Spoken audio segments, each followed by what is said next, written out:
Last class में हमने half wave rectifier का अध्ययन किया था कि हाफ वेव रेक्टिफायर क्या होता है, किस तरह से वो कार्य करता है। साथ ही हाफ वेव रेक्टिफायर में आउटपुट वोल्टेज कितना है, आउटपुट करंट कितना है, रिपल फैक्टर कितना है, वोल्टेज रेगुलेशन कितना है, उन सब को भी अपने कैलकुलेट किया था। नेक्स्ट टॉपिक जो अपना है वो है पूर्ण तरंग दिष्टकारी, फुल वेव रेक्टिफायर। जब हमने हाफ वेव रेक्टिफायर का अध्ययन किया था तो हाफ वेव रेक्टिफायर में जितनी अपनी इनपुट वेव थी उस इनपुट वेव का आधा पार्ट ही आउटपुट के रूप में हमें मिल पाता था, और आधा पार्ट जो इनपुट का था वेव का वो बिल्कुल किसी काम का नहीं रहा अपने, इसलिए उसको हमने हाफ वेव रेक्टिफायर कहा। लेकिन फुल वेव रेक्टिफायर में जितनी अपन इनपुट वेव देंगे उस इनपुट वेव के प्रत्येक पार्ट के संगत हमें आउटपुट मिलता है। ऐसा नहीं है कि इनपुट वेव के कुछ भाग के लिए ही हमें आउटपुट मिले। इसमें इनपुट वेव का जितना पार्ट रहेगा उस पार्ट के संगत हमें आउटपुट मिलेगा, इसलिए हम इसको फुल वेव रेक्टिफायर कहते हैं। क्यों? क्योंकि इसमें इनपुट वेव जो है वो कंप्लीटली आउटपुट अपने प्रदान करती है। सेकेंड, हाफ वेव रेक्टिफायर में हमने रेक्टिफायर के लिए जो इक्विपमेंट या एलिमेंट काम में लिया था वो था अपना डायोड, और हाफ वेव रेक्टिफायर में हम केवल एक डायोड का ही उपयोग करते हैं, जबकि फुल वेव रेक्टिफायर में हम दो डायोड का उपयोग करते हैं। थर्ड जो डिफरेंस है हाफ वेव रेक्टिफायर से इन फुल वेव रेक्टिफायर में वो ये है कि जो ट्रांसफॉर्मर हमने हाफ वेव रेक्टिफायर में काम लिया था लगभग ठीक वैसा ही ट्रांसफॉर्मर हम इस फुल वेव रेक्टिफायर में काम में लेंगे। लेकिन यहाँ पर जो ट्रांसफॉर्मर है वो ट्रांसफॉर्मर हाफ वेव रेक्टिफायर वाला न होकर के लगभग है वैसा ही, लेकिन इसमें जो डिफरेंस है वो है कि ये जो ट्रांसफॉर्मर है वो सेंटर ट्रैप ट्रांसफॉर्मर है, मध्य निष्कासी बिंदु ट्रांसफॉर्मर। और मध्य निष्कासी ट्रांसफॉर्मर की विशेषता क्या रहती है कि इसकी सेकेंडरी कॉइल से दो टर्मिनल न निकल करके तीन टर्मिनल निकलते हैं, और उन तीन टर्मिनल में से जो 20 का टर्मिनल है, जैसे यहाँ पर ट्रांसफॉर्मर में ये टर्मिनल है, ये वाला यहाँ से जो निकल रहा है वो सदैव 0 वोल्ट पर रहता है, और बाकी के जो दो पॉइंट रह गए सेकेंडरी कॉइल के, पॉइंट ए और बी, ये पॉइंट ए और ये पॉइंट बी, इन पॉइंट पर पोटेंशियल की पोलैरिटी फ्रीक्वेंटली चेंज होती रहती। पोलैरिटी चेंज होने का अर्थ है कि प्रारंभ में यदि हम ए पॉइंट को प्लस वोल्टेज पे मान लें और पॉइंट बी को माइनस वोल्टेज पे मान लें, हाई और लो वोल्टेज पर, तो कुछ समय के पश्चात, फ्रीक्वेंटली का मतलब है को निश्चित समय के पश्चात, पॉइंट ए नेगेटिव वोल्टेज पे हो जाएगा और पॉइंट बी पॉजिटिव वोल्टेज पे हो जाएगा। लेकिन जो मध्य निष्कासी बिंदु है वो मध्य निष्कासी बिंदु सदैव 0 वोल्ट पे ही रहेगा। तो ये तो हुआ दोनों में डिफरेंस कि हाफ वेव रेक्टिफायर और फुल वेव रेक्टिफायर की जो सर्किट है उस सर्किट में क्या डिफरेंस है।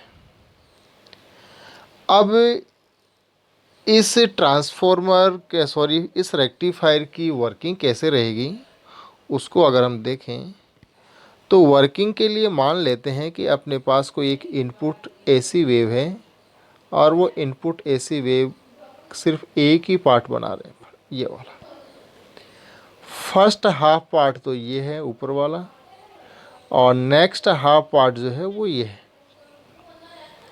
ये एसी करंट या एसी वोल्टेज जो भी आप लेना चाहो वो ले सकते हो। यहाँ पर अगर करंट ले, वोल्टेज लें, कुल मिलाकर के ये एसी कंपोनेंट, करंट लो तो करंट ले लीजिए और वोल्टेज लो तो आप वोल्टेज ले लीजिए। अब इसके संगत अपने को आउटपुट वोल्टेज लेना है या आउटपुट लेना है। इसको ऐसे करते हैं अपन, इनपुट एसी वोल्टेज ही ले लेते हैं, वी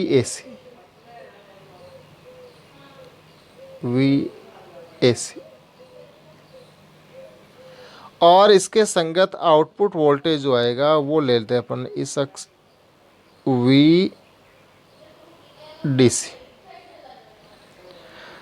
फर्स्ट हाफ वेव के लिए क्या अपने को आउटपुट मिलेगा और सेकेंड हाफ वेव के लिए अपने को क्या आउटपुट मिलेगा, उसको अपन ड्रॉ करेंगे यहाँ पर।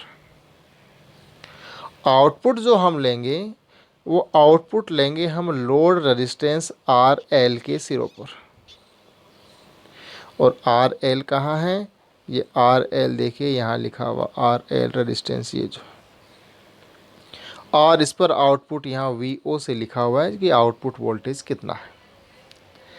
अब फर्स्ट हाफ वेव को लेते हैं, इनपुट जो सिग्नल है उसके फर्स्ट हाफ वेव के लिए मान लेते हैं कि अपना ए पॉइंट पॉजिटिव वोल्टेज अर्थात हाई वोल्टेज पर है और पॉइंट बी नेगेटिव वोल्टेज अर्थात लो वोल्टेज पर। अब हाई वोल्टेज को यहाँ पर एग्जांपल के लिए हम +5 वोल्ट ले लेते हैं और पॉइंट बी को यहाँ पर हम -5 वोल्ट पे ले लेते हैं।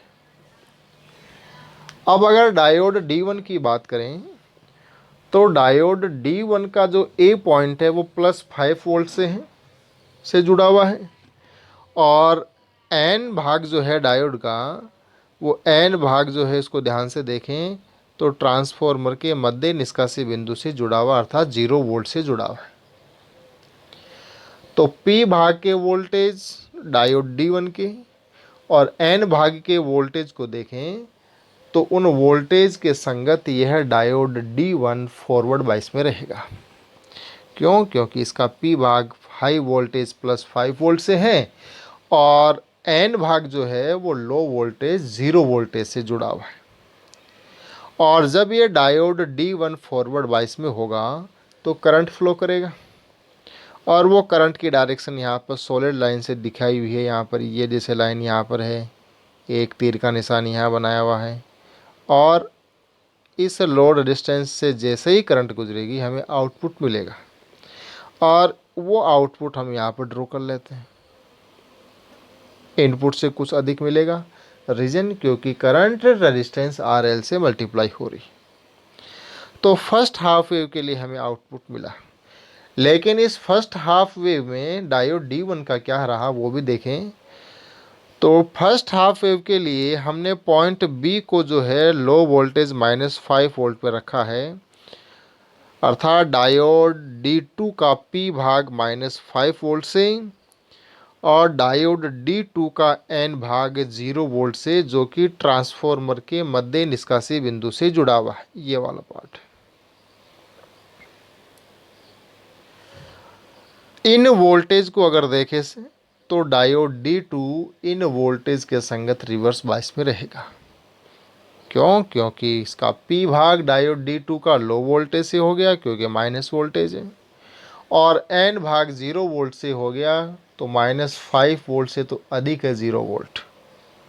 इसलिए diode D2 first half wave के करस्पॉन्डिंग रिवर्स बाइस में रहेगा और रिवर्स बाइस में रहने की वजह से इसमें से कोई करंट फ्लो नहीं होगी।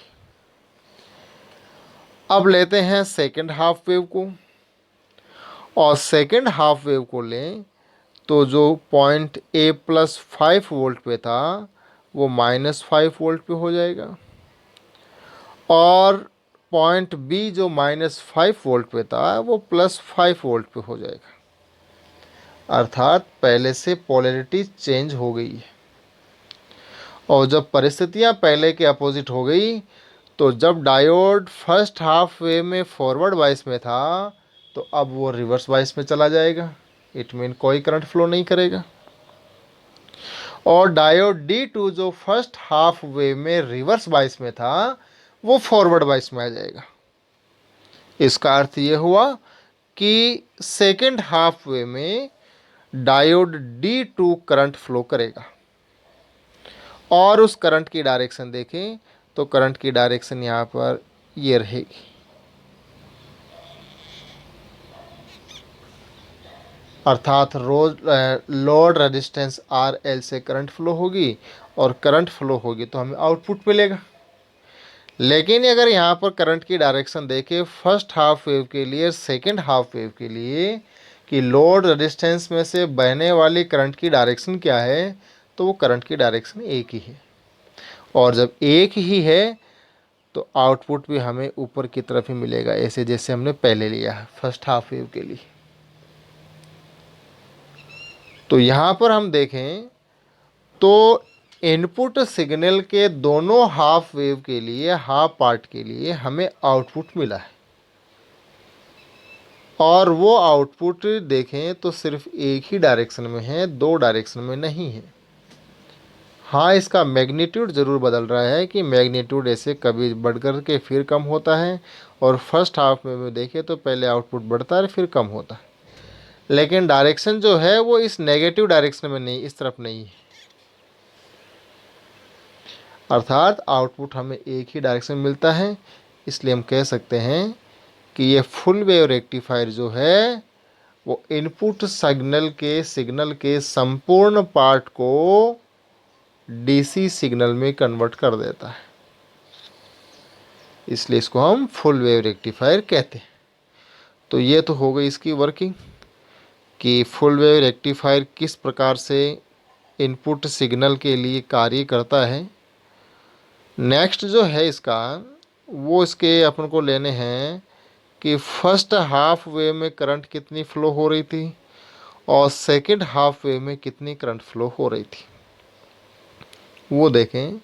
तो फर्स्ट हाफ वेव में डायोड D1 जो है फॉरवर्ड बायस में था, अर्थात चालन अवस्था में था। तो डायोड D1 की चालन अवस्था में बहने वाली करंट को यहाँ पर हमने I1 से लिखा है।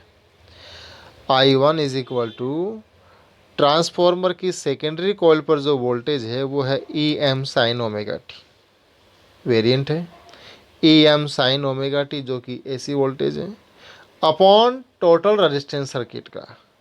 और रेजिस्टेंस का सर्किट का टोटल रेजिस्टेंस देखें तो उसमें आएगा ट्रांसफॉर्मर की सेकेंडरी कॉइल का रेजिस्टेंस RS, फॉरवर्ड बायस में डायोड D1 का रेजिस्टेंस RF और लोड रेजिस्टेंस RL। ये तीनों सीरीज में हैं तो ऐड हो जाएंगे।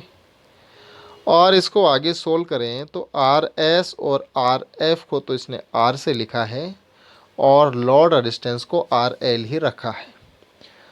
तो फर्स्ट हाफ वेव के लिए बहने वाली करंट जो है वो ये है I is equal to IM sine omega T, M for यहाँ पर मैक्सिमम से, कि मैक्सिमम फ्लो होने वाली करंट जो है वो है IM और वो है EM upon R plus RL। Time जो है वो है अपना 0 से लेकर के T/2 अर्थात फर्स्ट हाफ वेव के लिए। अब बात करते हैं अपन डायोड D2 की।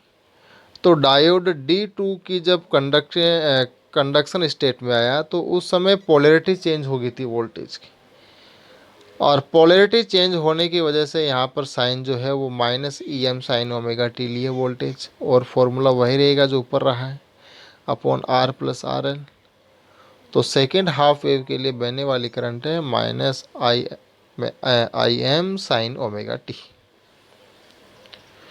अब लेते हैं अपन कि आउटपुट डीसी करंट कितनी है, और आउटपुट डीसी करंट की एवरेज वैल्यू अपन निकालें, या आउटपुट करंट की एवरेज वैल्यू निकालें जिसको हम डीसी करंट कहेंगे। तो एवरेज हम निकालते हैं कि प्रत्येक समय पर कितनी कितनी करंट है 0 से लेकर के T टाइम तक अपॉन टोटल टाइम। तो वो टोटल जो करंट है उसके लिए तो हमने इस इंटीग्रेशन फॉर्मूले को काम में लिया है कि 0 से लेकर के T टाइम तक कितनी कितनी करंट थी उन सब का योग अपॉन टोटल समय ये T। ये इस इंटीग्रेशन को दो पार्ट में तोड़ दिया कि फर्स्ट हाफ वेव के लिए 0 से लेकर के t/2 समय तक कितना है, और सेकेंड हाफ वेव के लिए t/2 से लेकर के t समय तक कितना है। I1 की जगह I1 का मान रखें, I2 की जगह I2 का मान रखें, इसको सोल्व करें तो अपने पास वैल्यू आती है आउटपुट करंट की। आउटपुट करंट का जो एवरेज वैल्यू है DC वैल्यू, वो इस इंटीग्रेशन को सोल्व करने पर लास्ट में वैल्यू आएगी अपने पास IDC इज इक्वल टू 2Im/पाई। मैक्सिमम करंट की जगह मैक्सिमम करंट की वैल्यू रख दीजिए तो लास्ट में फॉर्मूला मिलेगा कि average current IDC is equal to 2Em/पाई R+RL। इसी के संगत जब हम निर्गत दिष्ट वोल्टता निकालते हैं तो इसी करंट को आप लोड रेजिस्टेंस RL से मल्टीप्लाई कर दीजिए, और मल्टीप्लाई कर दें तो अपने को आउटपुट DC वोल्टेज जो है वो ये मिलती है, VDC इज इक्वल टू 2Im/पाई into RL is equal to 2Em/RL/पाई R+RL। अब लेते हैं धारा का वर्ग माध्य मूल मान। धारा के वर्ग माध्य मूल मान के लिए पहले धारा का वर्ग करना पड़ेगा प्रत्येक समय पर, वर्ग करके उनका माध्य मान लेना है और फिर उसका हम रूट ले लेंगे तो वर्ग माध्य मूल मान आ जाएगा। फॉर्मूला अपने पास है। फॉर्मूले में इसी इंटीग्रेशन को फिर से दो पार्ट में तोड़ा है, 0 से लेकर के t/2 समय तक और t/2 से लेकर t समय तक। करंट I1 की जगह I1 का मान रख दीजिए, I2 की जगह I2 का मान रख दीजिए, और जब इसको हम सोल्व करते हैं तो अपने पास वैल्यू आती है IRMS is equal to Im/√2, या IRMS is equal to Im की वैल्यू रखें तो Em/√2 R+RL, ये वाली वैल्यू आती है। इसी करंट के संगत हमें वोल्टता का वर्ग माध्य मूल मान निकालना है, तो इस करंट को आप RL से मल्टीप्लाई कर दीजिए, और RL से मल्टीप्लाई करेंगे तो वोल्टता का वर्ग माध्य मूल मान अपने को ये मिलेगा। दक्षता निकालनी है, दक्षता निकालने का वही फॉर्मूला है, दक्षता is equal to DC power upon AC power multiply by 100।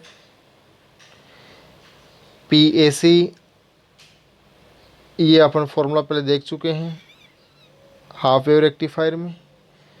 इस फॉर्मूले में सिर्फ रूट मीन स्क्वायर करंट की जगह इसकी वैल्यू रख दीजिए तो Im² R+RL आएगा, और PDC is equal to I²R। I इसका यहाँ पर DC करंट है, DC करंट की वैल्यू रख दीजिए। दोनों वैल्यू रख करके हम इस फॉर्मूले में फिट करें तो अपने पास एफिशिएंसी आती है eta is equal to 81.2/1 + R/RL percentage में है। रिपल फैक्टर का वही फॉर्मूला AC/DC। ये फॉर्मूला अपन रिपल फैक्टर का हाफ वेव रेक्टिफायर में पहले ही देख चुके हैं, सिर्फ यहाँ पर अपने को IRMS और IDC की वैल्यू रखनी है, और IRMS और IDC की वैल्यू रख करके इसको सोल्व करें तो रिपल फैक्टर आते हैं 48.2%। अर्थात आउटपुट में यदि 100 कंपोनेंट DC के हैं तो 48.2 कंपोनेंट AC के रहेंगे। हाफ वेव रेक्टिफायर में ये 121 थे, अर्थात DC की बजाय AC ज़्यादा थी, तो रिपल फैक्टर इसका कुछ कम है हाफ वेव रेक्टिफायर से। वोल्टेज रेगुलेशन देखें कि आउटपुट करंट के साथ में या लोड रेजिस्टेंस के साथ में वोल्टेज किस प्रकार से परिवर्तित होती है, तो वो वोल्टेज रेगुलेशन से हम कैलकुलेट करते हैं। और वोल्टेज रेगुलेशन के फॉर्मूले को देखें तो ये फॉर्मूला अपन पहले भी रीड कर चुके हैं, VR is equal to V not load minus V full load upon V full load into 100। यहाँ पर आउटपुट DC वोल्टेज की वैल्यू अपने पास ये थी इसी को जब हम आगे सोल्व करते हैं द्विपद प्रमेय से, तो अपने को फॉर्मूला लास्ट में आता है ये E D C is equal to 2 EM pi minus IDCR। जब इस फॉर्मूले में कोई लोड नहीं है, अर्थात कोई DC करंट नहीं है, तो उस समय में आउटपुट वोल्टेज कितना रहेगा, उस इस DC को तो ज़ीरो कर दीजिए, IDC को तो उस समय E D C is equal to आएगा 2 EM पाई। अर्थात किसी प्रकार के लोड जब नहीं है तो आउटपुट वोल्टेज कितना है, वो ये है V not load is equal to 2 EM pi. और जब लोड प्रेजेंट है, उपस्थित है, तो आउटपुट वोल्टेज ये जो सर्किल में वैल्यू है यही रहेगी, इसको हम कहेंगे V फुल लोड। तो ये V full load, V not load की वैल्यू अपने को मिल गई है, V फुल लोड अपने पास है। ये जब दोनों वैल्यू अपन वोल्टेज रेगुलेशन के फॉर्मूले में रखेंगे तो अपने को वैल्यू आएगी वोल्टेज रेगुलेशन की VR is equal to R/RL।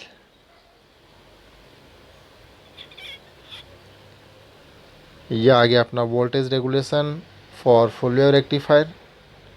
और लास्ट पॉइंट जो था इसका वो है पीक इन्वर्स वोल्टेज।